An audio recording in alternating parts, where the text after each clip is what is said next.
on display here will also be playing in that particular game.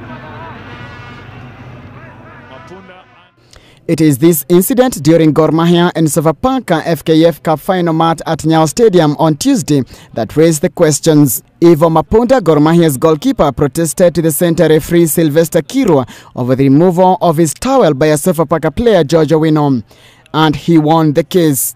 The towel was brought back and the play continued. Whether the towel had some magic or not is a debate that will go on and on. But for Sofapaka players, they could not find the target even when it was easier to score than not. This miss by John Baraza, perhaps the best of the season, a case in point. And then during the post-match penalties, none of the Sofapaka spot kicks found their target. While many Gor Mahia fans celebrated the huge win, fans in the social media shifted their focus on the towel. We caught up with Ivo Mapunda at his home in Kariobangi, and when we asked him why the towel, this is all he had to say. Baada ya game ile towel nimechukua nikawatupia fans. Kama ingekuwa na kitu yoyote basi ningeweza kukaa nayo. While denying that the towel had any magic, Mapunda said it was funny that the piece of clothing he had bought at Gikomba Market had a psychological effect on Sofapaka players. Wale players, opponents, wakajua labda kuna kitu ambacho mimi natumia magic. Lakini hakuna kitu yote, ni towel ambayo nimenunua Gikomba. But does he himself believe in superstition?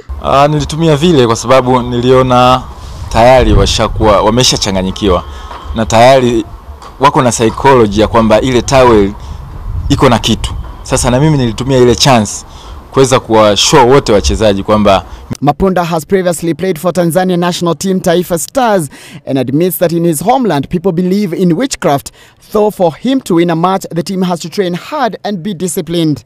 Kama tungetumia uchawi, means kwamba even training tusingekuwa tunaenda. Tunalala tu, sasa sisi tunategemea uchawi.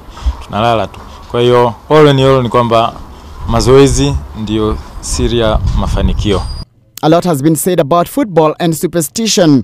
For example, when Ghana national football team lost to Zambia in the semi-finals of the 2012 African Nations Cup, the then head coach Goran Stevanovic blamed the defeat on black magic.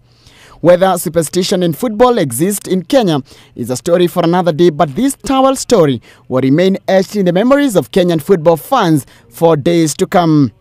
Joroge Givenji, K24 Sports Center.